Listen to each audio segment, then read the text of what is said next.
Welcome to Human Powered, the podcast about creating a high-performing agency or consultancy business. I'm Trenton Moss, leadership coach, exited agency founder, and author of the book Human Powered.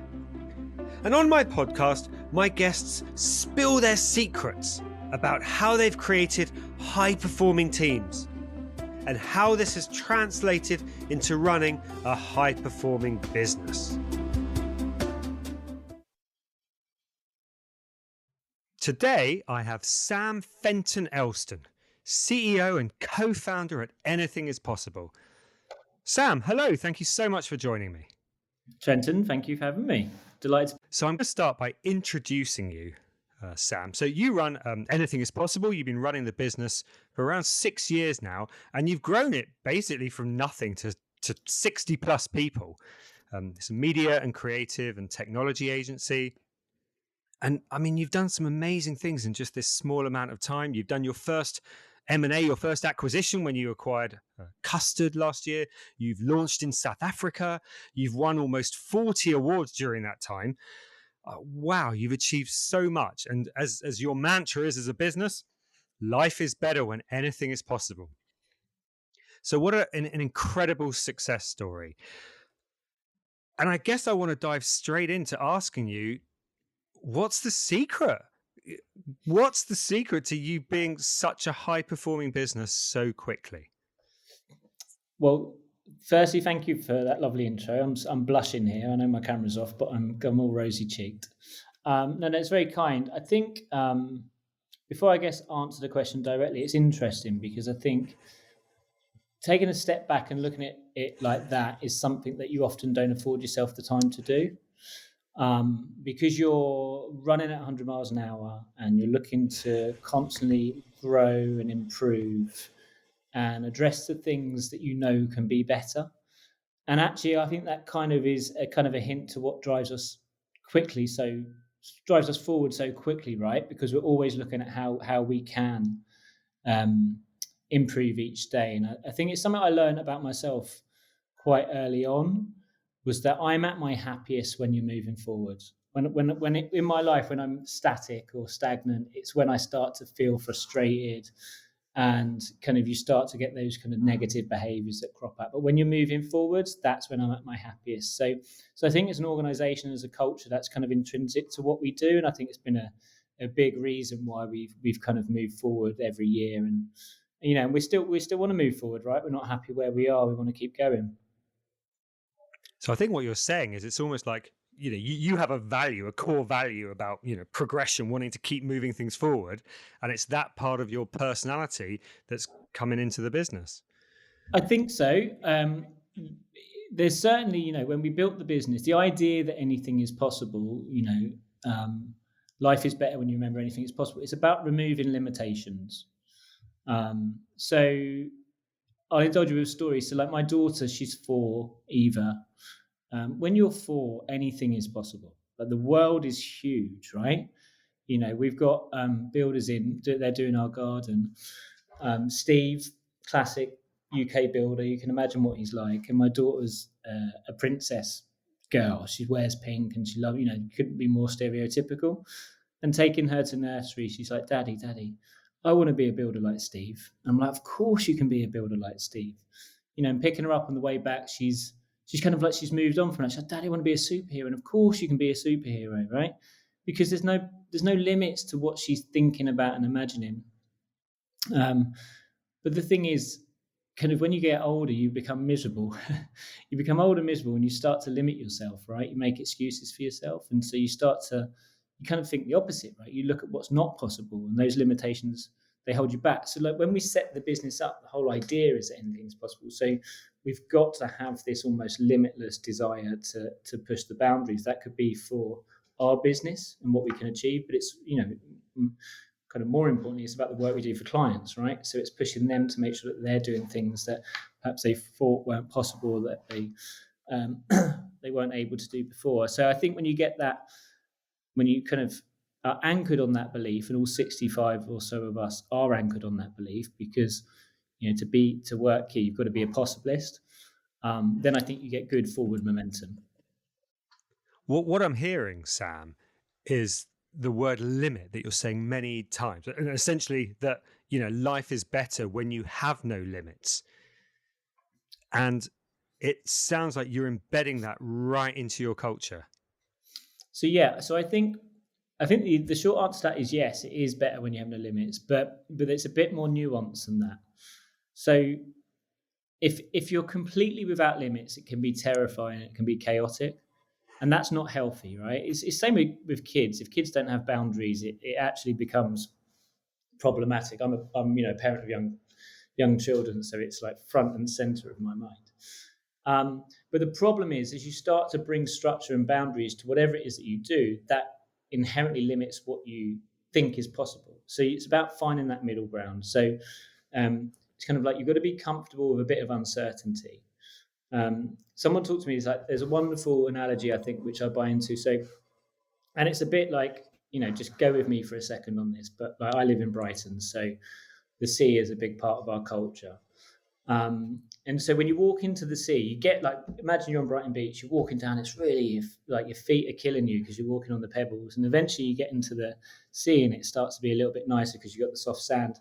And that's all well and good and you're very comfortable. And then you keep walking and you get to the point where it drops off and you can no longer just stand up. You have to start paddling and just keep your head above water. And I think that little moment where you're just on the edge of your comfort zone, you're just going beyond the limit of what is safe, is the optimum way that you need to kind of, sounds a bit grand, but live your life and operate an organization, because it means you're pushing yourself, but within an environment that is not chaotic and dangerous and therefore kind of stifles your creativity. Rather, it's one where it allows it to flourish.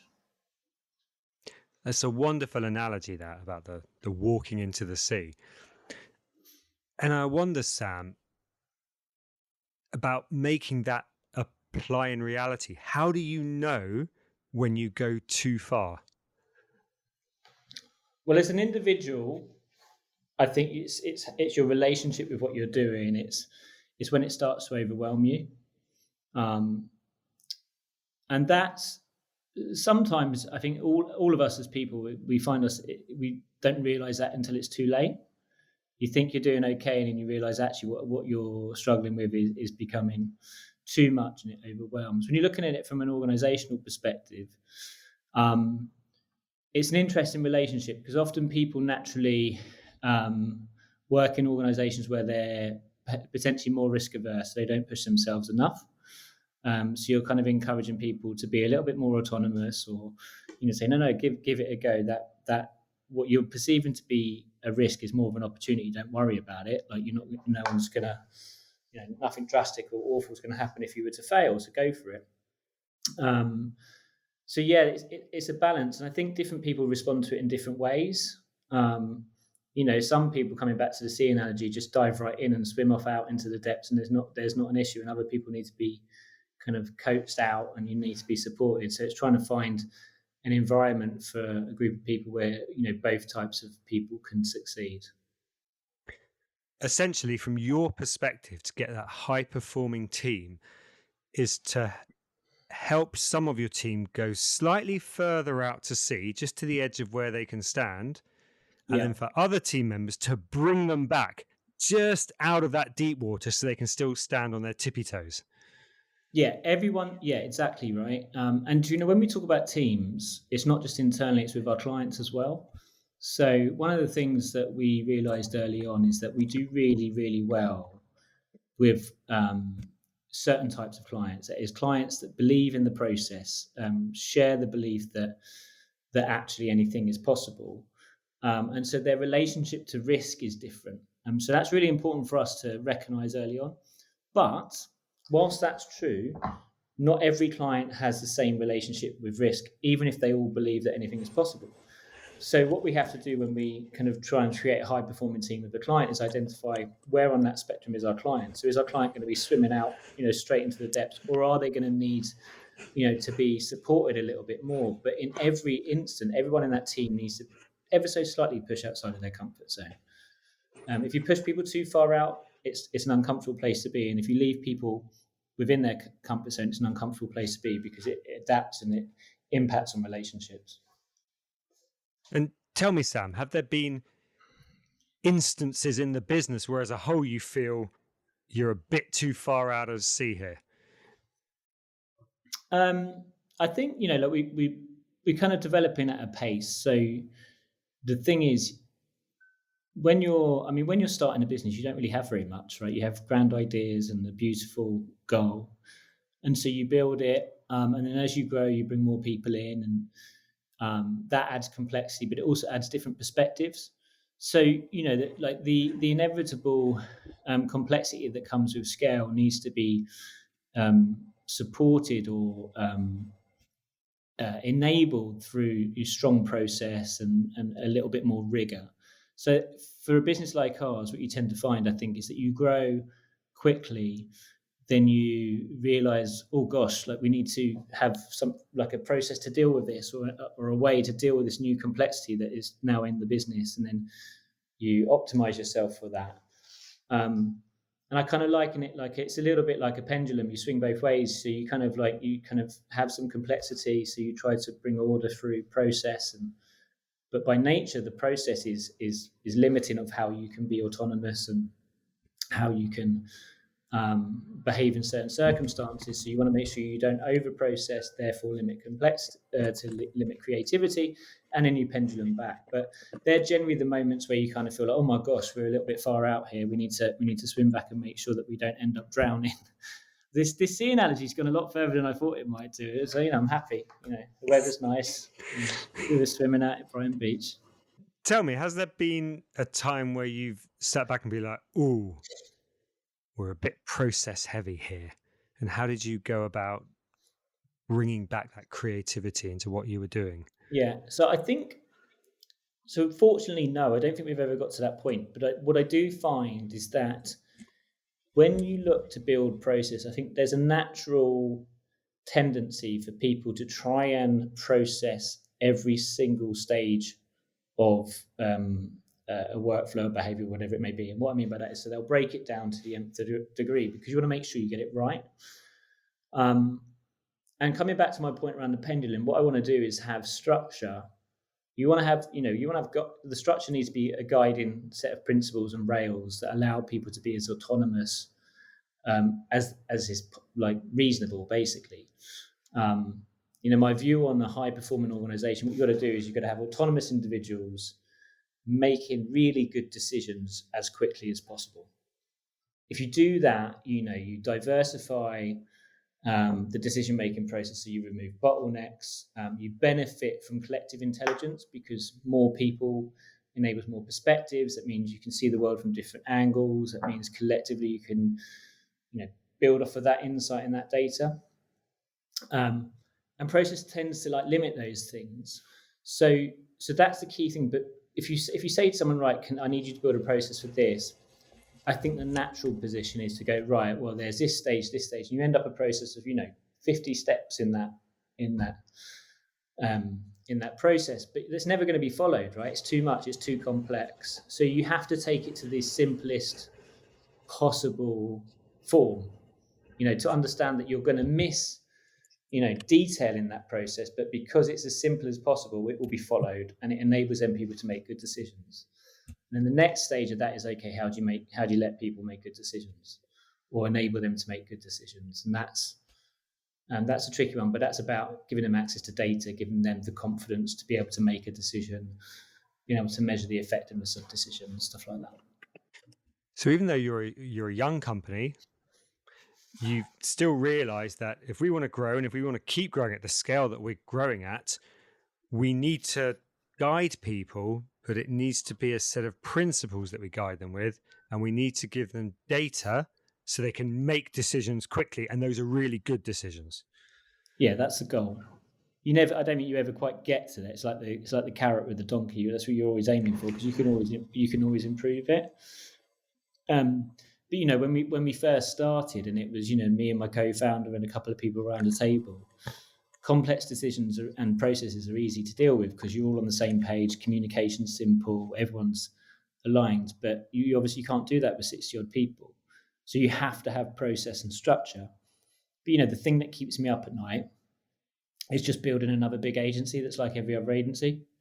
It's like, that's fine, but like it takes the same amount of time to do that as it does to build a completely different type of organization, one that's, better and more exciting and more inclusive, and, all of the things that we could do.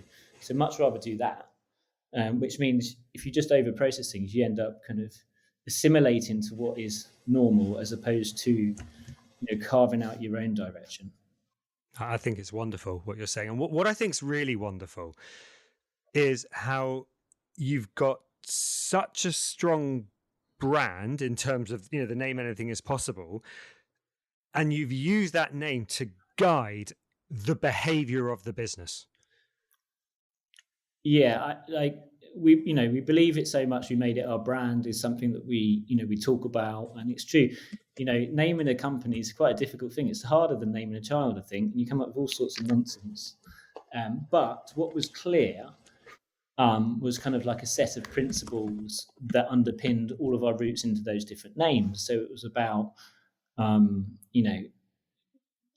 operating without limits and not being restricted by what we think we couldn't achieve, and having a sense of a challenging spirit. And so it came through it, and it, I think, we did have a lot of rubbish names, but thankfully we settled on it, and it's a really unifying thing. I think it's really easy to convey what it means to be here as a business, which is important for recruitment, for setting culture, which we spend a lot of time on, and for working with clients as well. Like coming back, we know there are certain types of clients that we won't work well with, not because they're bad people. It's just like they want a different type of organization, different set of principles, and it enables us to kind of qualify ourselves out of that as well.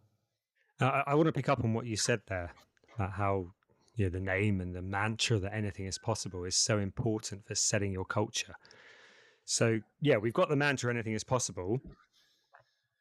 What are your other guiding principles, and what activities do you do to keep that culture flowing that creates high performing teams?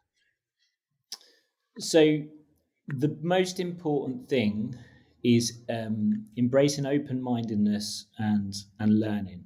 So this is really, really important. So the idea of being a possibilist, so we call ourselves possibilists, and every agency has some form of name of where you work there. It's a little bit cheesy, but we like it. But a pessimist would say that their glass is half empty. An optimist would say it's half full. Possibilist just goes ahead and fills it right to the top. And the idea of that is that you've got to be able to see a way forward, see a future that's better than where you are now, but also have the ability to go and execute upon it. Because it's really easy to talk a good game. Everyone's either been the person in the pub after a hard day at work talking about how they could do things better, or they've been talking to the person who's been like that.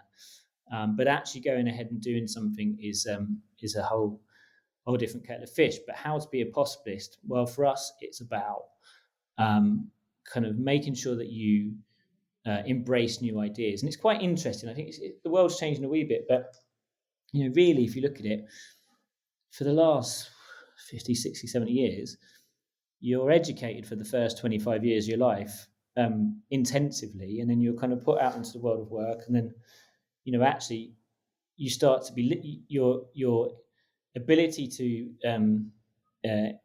embrace new ideas is limited because you go into a job and you do whatever it may be. But actually that process of learning is really, really important because it keeps your brain malleable and it enables you to adapt to new ideas, and that's a real skill for what we need to do as an organization. So we spend a disproportionate amount of time and budget on L&D, on bringing new ideas in, whether that's directly related to job function of a particular person or even the agency. Ideas can come from anywhere, and I think that's really, really important, because if we can get people into that headspace of always learning, it means that their relationship with the ideas that they hold is different. They're much more open to new ideas, and that enables them, conversely, to then make better decisions, because it doesn't mean that they're just so anchored to a particular perspective. Actually, it's easier for them to see it in the round. Interesting what you say, that you invest so much in L&D, so much time and budget. And actually, you've got quite a unique policy around L&D. Why don't you share that with me? Yeah. So, and this was when this is from founding the business.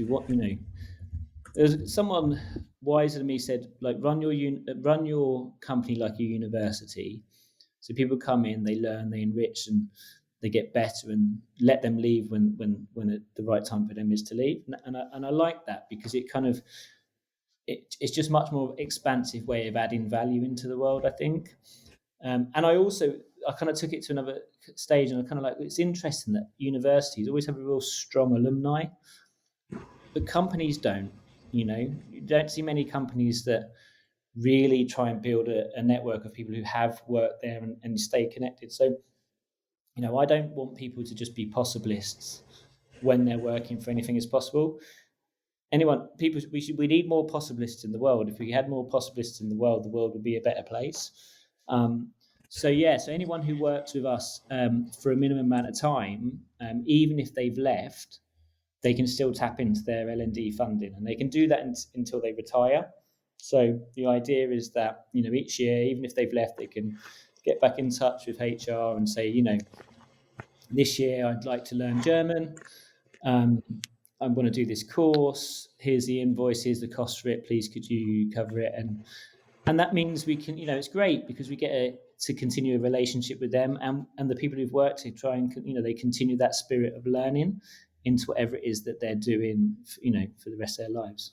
Wow, that's an amazing idea. And it'll be really interesting to chat to you in another 5 years or 10 years time and see how that's panning out. Yeah. Well, hopefully we'll have, ex-possibilists who are prime ministers and running all sorts of different countries. And, why not, And there are many founders who struggle with people leaving. You feel almost like, oh God, you're part of the team and you're part of the family, and now you're going. But it sounds like you've got the exact opposite attitude towards people leaving. Yeah, I mean, not going to lie, personally, it's a difficult thing to come to terms with. I'm better at it now, because there's a sense, as a founder, when you build something, you only see the inherent beauty in something. So if someone wants to leave, you can see that as a negative. But actually, it's really positive, because you want to keep your organization fresh, right? So actually, an organization that doesn't have new ideas coming into it, it's really hard to keep that organization creating new ideas. So it's really, really healthy to have new people come in, and it's really, really healthy to have people go and experience different things in their life. And I think if we can encourage that, that's a really, really positive thing. And we want to remain an important part of everyone who's worked here's life for the rest of their lives, really. And we want them to reflect on it to be a really positive experience for them. So yeah, we're proud of the people that work here, proud of the people that did work here, and we're excited for the people who are going to work here but haven't started yet. That's lovely. And that's a really mature and pragmatic attitude to take towards this. Yeah. I'm interested, Sam. We've talked a lot about the culture and the fact that everyone's a possibilist and what that means to how they work, how they engage clients. And that all sounds fantastic. That sounds wonderful. You've got people doing and behaving in a way that you want them to behave. So that sounds like it's great for creating high-performing individuals. How do you get everyone aligned as a team, though? How do you make everyone in the business aligned so they're pointing in the same direction, and ultimately you get that high-performing team? Getting the right people is the most important thing. So you can have really strong leadership, you can have really strong management functions, but making sure that they're the right people in the building to start with, I think is the single most important thing. That's the thing that we've learned. So that means recruitment's really important, and it means recognition of people and empowerment of people is really, really important. So you got to get the right people doing the right things. So if we look at recruitment as a starter, because I think that's probably it's a part of growing the business that can be a real accelerator for the business, or it can be a real a real cost, a real hindrance, because it can take really long time. Early on, probably one of the biggest mistakes that we made was, I guess, overvaluing experience versus, I guess, attitude and alignment with the idea that anything is possible. And it's interesting because when you're young and like as an organization, you look to experience with admiration, and it's something that you want in the organization. And obviously experience is really, really valuable. But if it doesn't align with the values of the organization, actually that experience is not as valuable as you think.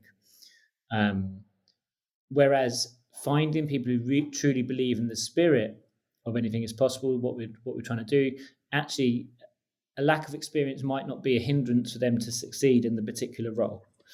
So that's really, really important. So we've worked a lot, I think, on recruitment since we launched, and it's an ongoing thing. But I think we've got much better at that, which means that when people come through the door, we're much more confident and certain that they're going to be a success. I think that's really, really important because it makes everyone, facing the right direction much more likely when everyone's bought into that.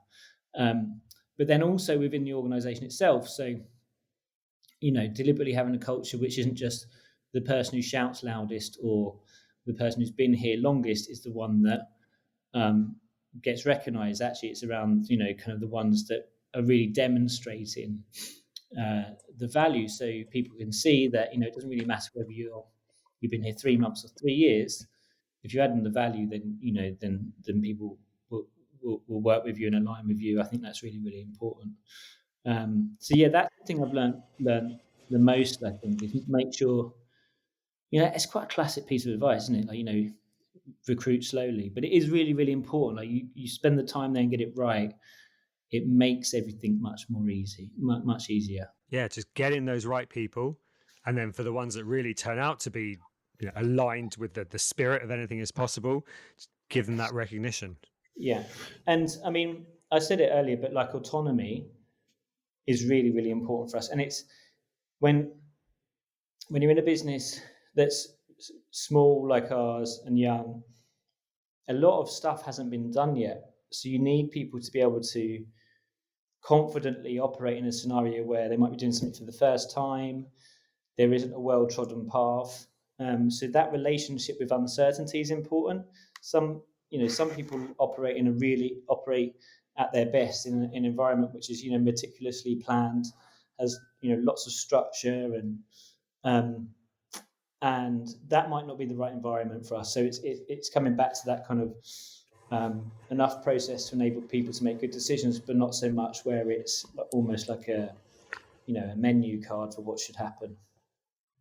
Yeah, so you get the right people in. You want to make sure that they've got that good relationship with uncertainty.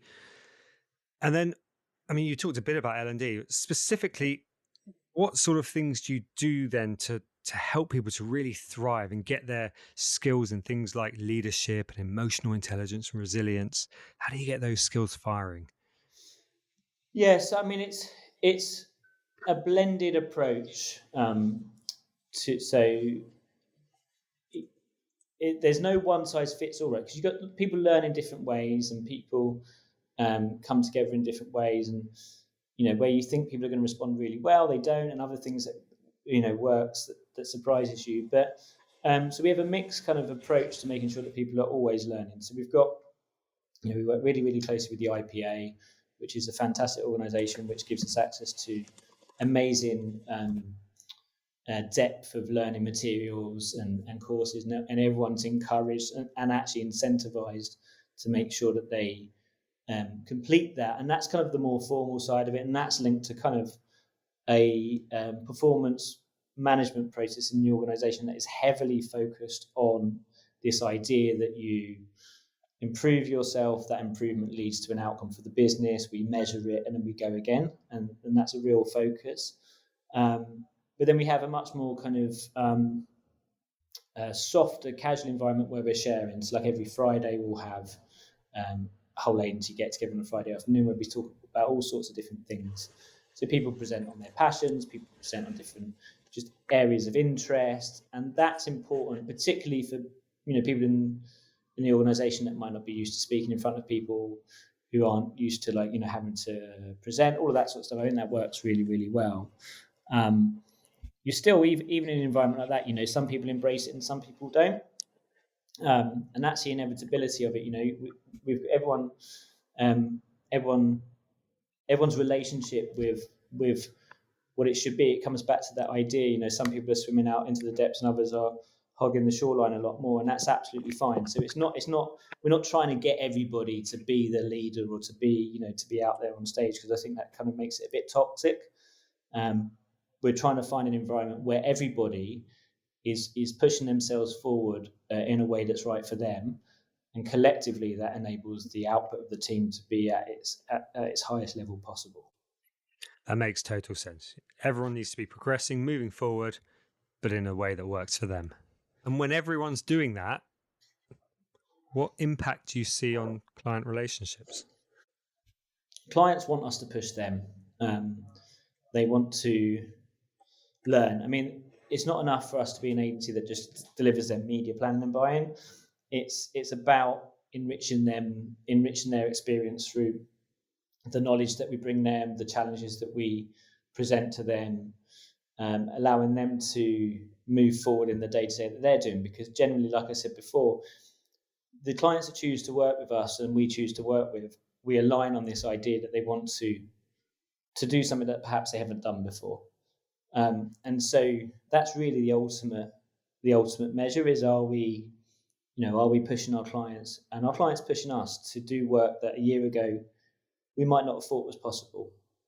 And that, for someone that could be winning a Cannes Lion, and for someone else it could be launching a new, social media platform, like an ad campaign on a new channel that they hadn't done before. It doesn't have to all be groundbreaking, but it's, it's moving them forward. So that's kind of what we measure from our client success is, are we driving that relationship forward, and are we challenging everybody in that team, because a single team is us plus a client, to do something that they haven't done before.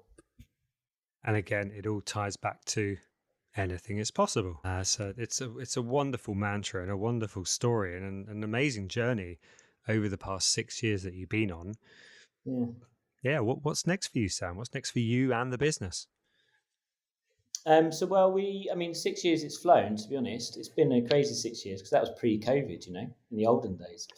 But yeah, so look, now we launched South Africa last year, and we opened in Manchester through the acquisition, which was fantastic. So we're now looking for new international markets. I think we'd like to launch in the US, and then most likely Asia. Timeframes from that are over the next few years. We're not looking to rush it, because there's lots going on. But yeah, like we want to do more of the same, really. The goal isn't just to become a big agency. The goal is to become a great agency. And until, the way I look at it is, I want the best work I've ever done to be at this organisation, and I want that to be the same for everyone who's worked here. And I think we've still got some way to go on that. So there's lots of challenges that are up ahead for us, and we'll just keep going for it. That sounds brilliant. And Sam, thank you so much for joining me today. You've shared so many amazing insights, and I know I've said this so many times, referring back to the mantra that life is better when anything is possible. But it is quite amazing and quite an achievement how you've driven that through into every aspect of the business. And that ultimately has been the platform for you to achieve such an incredible amount over the last 6 years. Sam, thank you so much for joining me today. You've been a wonderful guest. It's been wonderful to hear all of these things that you've been doing. And I wish you all the best with the future with the business. Thank you, Trenton. And I'll count you as another possibilist.